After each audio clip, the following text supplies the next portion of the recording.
your favor because, yeah, this team is really slow and can use Pokemon like Okidogi and Torkoal under Trick Room for great effect.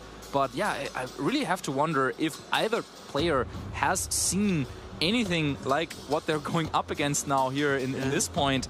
And there's always this like little, I don't know, like sometimes you might think, oh, if I'm going up against like a weird team or like a crazy team that I haven't seen before, it might be against maybe a little bit of a weaker opponent. Maybe I can just outplay them. But now going up against someone who is undefeated in this tournament with a team you've never seen before, that is really scary.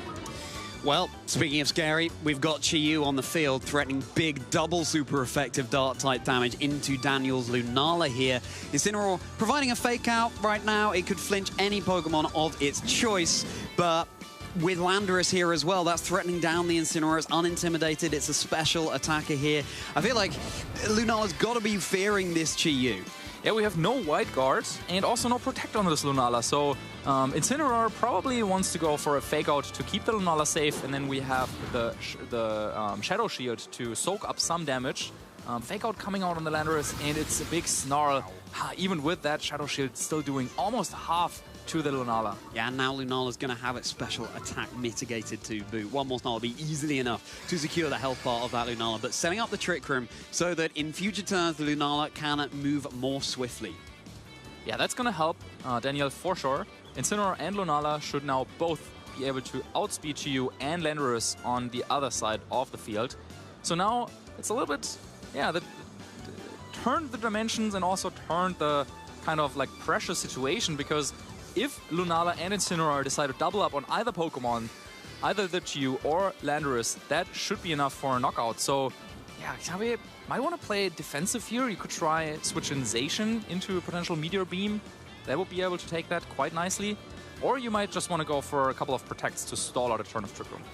Yeah, it's always an option up Xavier's sleeve, but Incineroar's going to get out of there, and in place for that, here comes Okidogi barking out of its kennel, rushing onto the field. Landorus will be stalling out exactly as you said. Is the Chi-Yu going to be following suit? It's not. So Lunala is able to get the boost from Meteor Beam, but has it been targeted into the Chi-Yu? It's going to get the special attack boost no matter what, but now the Power Hub is consumed. I know it's either missed or gone into Protect. It's gone into the Protect here. And that means that Meteor Beam going forward in this game is going to be a two-turn attack. Heat Wave connecting down. It brings Lunala down so low, but it does get the burn on the Okidogi. That is going to mitigate its physical attacking stat to no end. Yeah, that is really, really rough here, and that might be a dog that doesn't bite after now having the physical damage cut in half. I love the use of rough as well. Burn. With the dog on the field. Thank you. Yeah, I mean, the Chi-Yu only got this opportunity because Xavier made a perfect prediction, predicting that Meteor Beam. If that was going into the Chi-Yu, that might have been the end of it. But no, instead, protecting the Landorus and getting this free Heat Wave off. Big play that pays off, and now you can play the game again, protect one Pokemon, protect the Chi-Yu, and now Daniel would need to double up into the Landorus to get rid of it, but it doesn't seem like that's what they did. So let's see if Moonguy's Beam, though, with the help of Beads of Ruins, and that's enough special attack. Is it going to be enough into Landorus? Yes, it certainly is. That's Xavier's Landorus down. Xavier now has to bring in a Pokemon from the back. The Chi-Yu is safe. Of course, it's still threatened down by super effective damage, close combat that could come out from Okidogi here. It just wouldn't be hitting quite as hard. So Zacian and Pelipper in the back here. And you do have the Wide Guard that could come into play if that happens to be an expanding force. I mean, the question now is, do you expect your opponent to have Torkoal as their last Pokemon? If there is no Torkoal, then Pelipper is pretty free to switch in now. But if there is Torkoal waiting in the back, then yeah, bringing in Pelipper would just not feel that great, because Daniel could just switch into Torkoal to set up the Sun, and then Pelipper, well, I mean, you could go for a Weather Ball, then it would be Fire type in the Sun. Yeah. However, if there is no Torkoal, then Pelipper actually is in a decent spot here. Potentially might even underspeed the Lunala, so therefore outspeed it under Trick Room. We've seen its safety goggles, not a Focus Sash, so Pelipper might not be that fast as we're used to seeing it. Would it be the Torkoal lurking in the back? Would that be the final Pokemon that Daniel has brought to this game? Are the Weather Wars going to be online? Either way, It does feel like Daniel's back is slightly against the wall here with that burned Okie Dokie. It's not threatening too much on the field, but it will be time for our first terrestrialization of our Swiss round 4 here at the Seville Special Championships. Chiyu has gone for his Terra Dragon.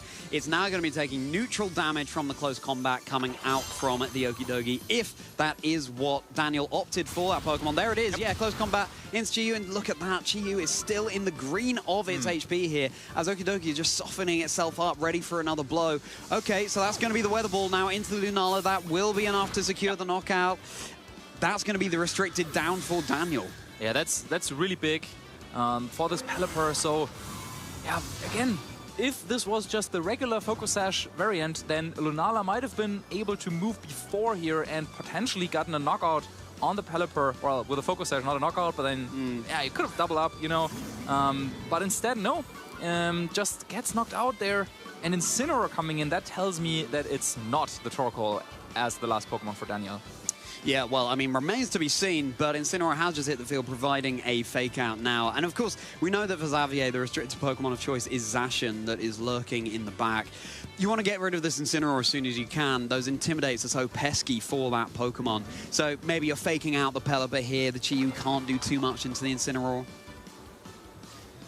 Yeah, tough decision to make. I mean, we have Covered Cloak on the Chiyu. Yeah, so true, yeah. You might want to knock off, but yeah, with the Protects coming out, actually, nice fake out on the Pelipper. A nice double up there, okay. Knock off going into that slot. I mean, that's what you need if you're Daniel and if you want to try and make a comeback here in this situation. Yeah, with this burn really reducing the damage output quite significantly, and now that the Twisted Dimensions have turned back again, it might be a situation where Chiyu can take care of the Okie Dokie, and then Pelipper might be able to outspeed and knock out Incineroar. So yeah, what can Daniel do about that? If Torkoal is the last Pokemon, then maybe that could be something to swap in at this point.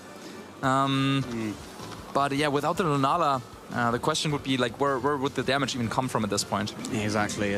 Yeah, I mean, you would need that Trick Room as well if it's Torkoal in the back. I mean, Zacian, yeah, it takes super effective, but you can just threaten the Torkoal with so much damage before that would even come into contention. Time for Daniel's responding to Terrestrialization. It will be going for a Terra Ghost. A wise play. It's threatened down by super effective damage from the Pelipper, although you do still have the Chiyu on the field that can out-threaten it with super effective Dark-type damage. And it is going to be the Dark Pulse into that Terra Ghost Incineroar. Xavier calls it. Incineroar is running back to its trainer, and I mean, it seems now that for Daniel, back against the wall, final Pokemon ready to come in. The Weather Ball connects down into the Okie Dokie. Just going to be 1 against 3, including Xavier's restricted Pokemon here. Great call from Xavier, going for that Dark Pulse into Incineroar. Yeah, nice play, just covering for the possibility of a Terrestrialization. And it's actually Ito as the last Pokemon. Well, now you can kind of choose which Pokemon do you want to copy.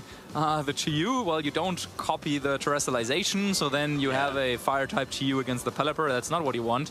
But yeah, with a lone Pelipper, I mean, it can get off this big Hurricane. You say big? Not that big. Yeah, I take that back. There's the Dark Pulse. I mean, this Ditto is now locked into Hurricane as well with its Choice Scarf. So Zacian, very safe lurking in the back for Xavier. And that's going to be game 1 going at Xavier's way. Zacian didn't even need to hit the field. Yeah. Marcus, my main question to you right now is, without that burn on the Okie Dokie, how different do you think that match could have looked?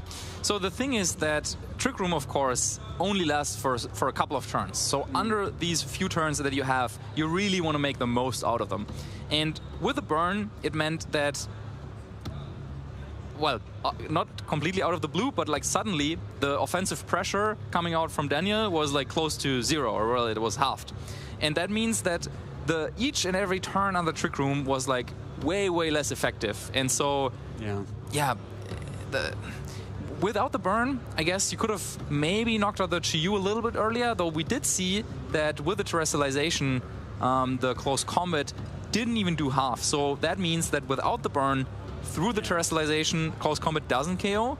That's something that might have been surprising for Daniel, since typically Chiyu is not that bulky of a Pokemon, especially on the physical side. So yeah, you kind of needed to get a little bit more chip on that Pokemon, maybe with the Incineroar, so maybe you could have tried to swap out the Lunala into Incineroar. But then, yeah, there was Weather Ball coming in from the Pelipper into that slot. Maybe you try and switch in the Ditto.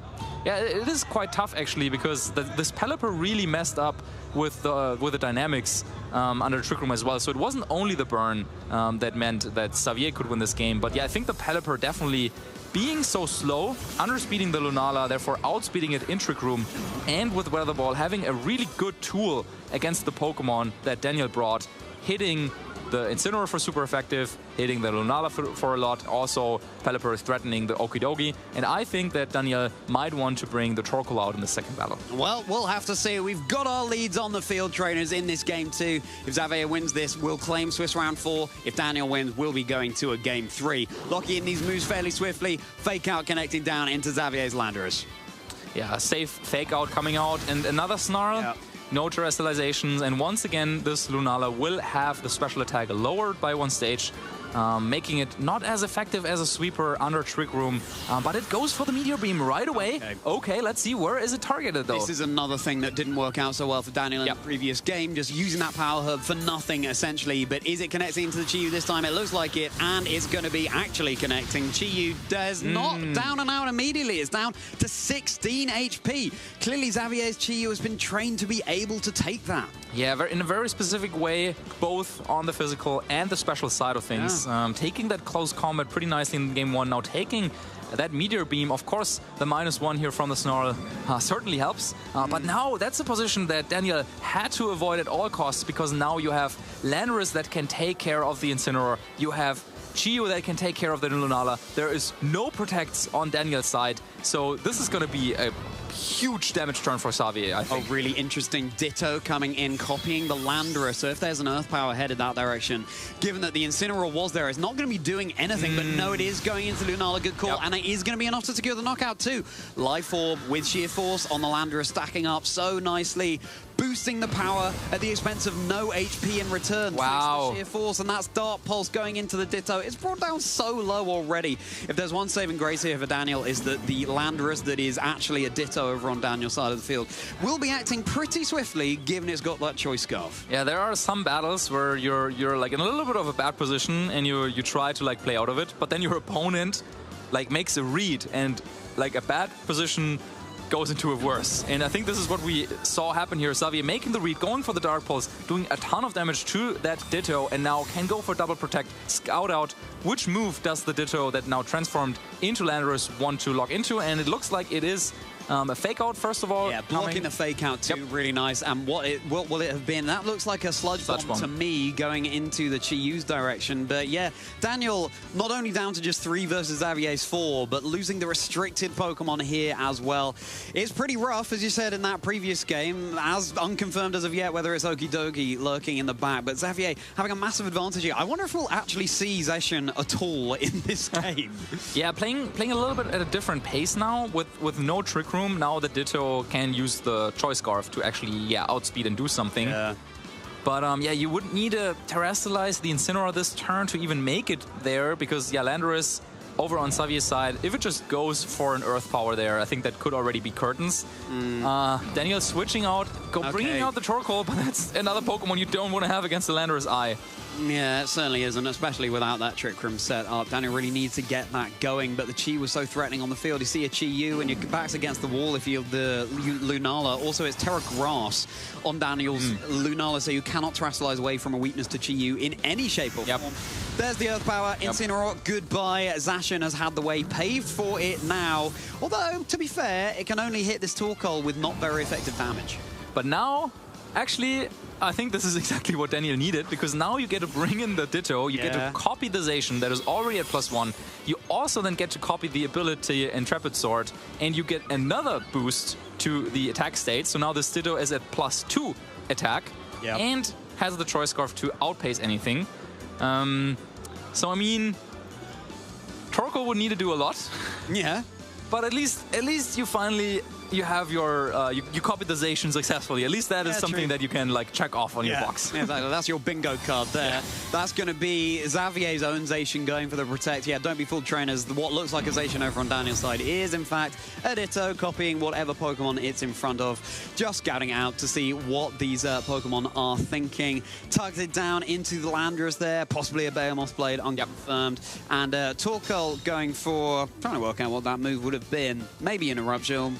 Weather Ball. Maybe a Weather Ball. Yeah. But either way, yeah, it seems like Daniel isn't having the best time here. Now, you can't protect heading into this next turn if you're Xavier. There's no real reason to. You've got that Pelipper lurking in the back to switch up the weather. You can't reset the sun if you're Daniel because it's just the 2 Pokemon on the field. You'd have to have something in the back to switch it out and back. Yeah. In those situations, once you've fallen behind in the Pokemon count, but you have Pokemon that really only activate their ability upon switching, it's really so tough because, yeah, your opponents can still use their abilities switching in and out, but you can't. And now this is exactly what Xavier does.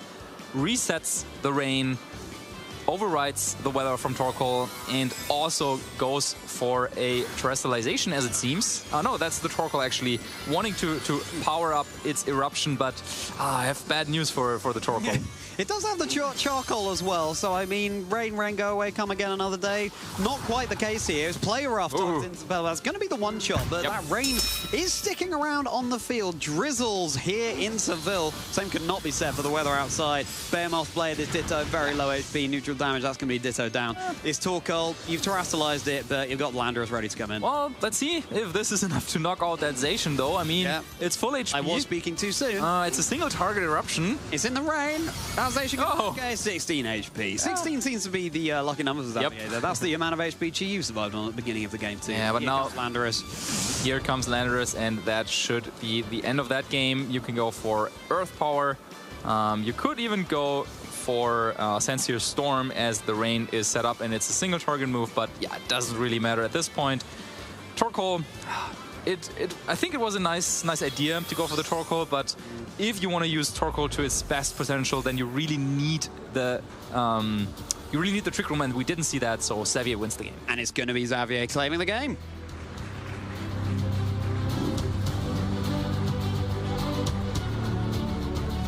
Congratulations, Xavier, but well played to you, Daniel, as well. Just a shame that Lunala couldn't really get in the right position. Xavier leading Chi-Yu so threateningly in both games. I mean, presumably Daniel...